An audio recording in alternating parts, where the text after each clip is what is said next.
Everyone in the office thought the CEO was the strongest man they knew. But on Christmas Eve, a 7-year-old girl found him quietly crying alone in a dark corner. What she said next changed his entire life. Right finger before the story begins, make sure to like the video and subscribe to True Kindness Tales for more heart-touching stories.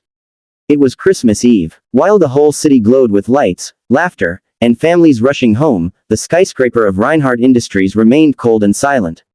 Inside the top-floor office sat Ethan Reinhardt, a 45-year-old CEO whose life looked perfect from the outside, powerful, respected, successful. But no one knew the truth. This was Ethan's first Christmas alone after losing the only family he had, his mother. She had always been the one to call him at midnight, remind him to take breaks, tell him she was proud. Now, her absence echoed louder than any sound. Ethan tried focusing on paperwork, but the loneliness wrapped around his chest like a tight rope. He stood from his chair, walked to the empty hallway, and for the first time in years, let a tear fall. He whispered softly, "Mom, I wish you were still here." Downstairs, the office security guard had brought his daughter for a quick visit. A cheerful little girl named Maya, just 7 years old, was skipping along the hallway while waiting for her father. She froze when she saw the CEO, tall, serious, always busy, now sitting on a bench with his head in his hands. She had never seen a grown-up cry before, especially not a man who looked so powerful. Slowly, she walked closer, her small shoes tapping gently on the floor. "Mister, are you crying?" she asked in a soft voice. Startled, Ethan quickly wiped his eyes. No, dust got in my eyes," he lied. Maya frowned. "My dad says lying is bad." Ethan let out a tiny, helpless smile. "You're right, I'm just having a sad day." Maya climbed onto the bench beside him, her little feet dangling. "It's okay to cry," she said. "My teacher says you shouldn't hide your feelings." Ethan looked at her, this innocent child, speaking so sincerely, and something inside him cracked open. "What makes you sad?" she asked. He hesitated. No one had asked him that in months.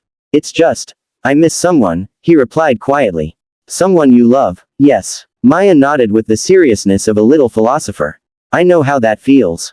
My mom gets sad too sometimes. When she does, I give her a hug. It always works." Ethan gave a broken laugh. "I don't have anyone to hug me today." Maya tilted her head thoughtfully. Then she said the words that hit him deeper than anything he'd heard in years. "Don't cry, mister, if you want, you can borrow my mom today." Ethan stared at her in disbelief. She smiled brightly. "She gives the best hugs.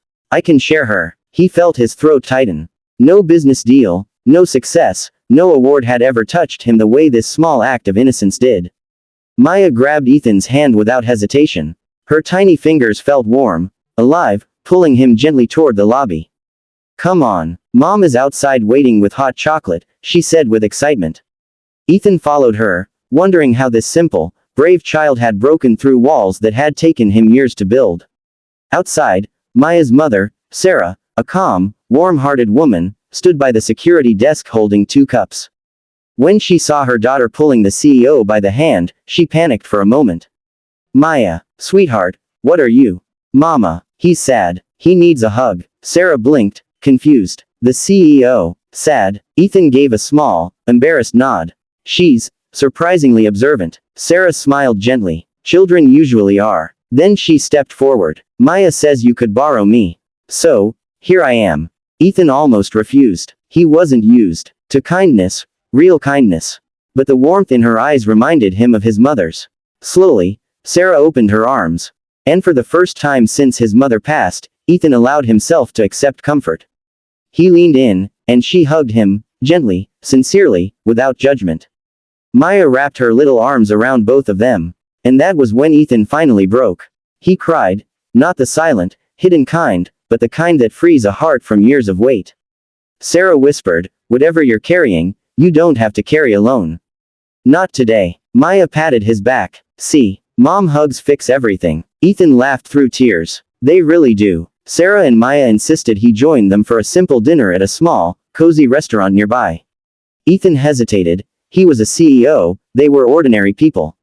But tonight, none of that mattered. They shared food, laughter, stories, and warmth he had forgotten existed. Maya showed Ethan her drawings. Sarah spoke about hope, loss, and healing. And Ethan, for the first time in years, felt like he belonged somewhere. When they finished eating, Maya handed him a small candy cane. "It's magic," she said. "Whenever you feel lonely, hold it. It will remind you that someone cares." Ethan felt his heart soften. "Thank you, Maya. You gave me the best Christmas gift I could ever receive." As they said goodbye, Sarah told him, "You're welcome to join us next Christmas too, if you want." He smiled genuinely. "I'd like that very much." That night, Ethan drove home with a full heart.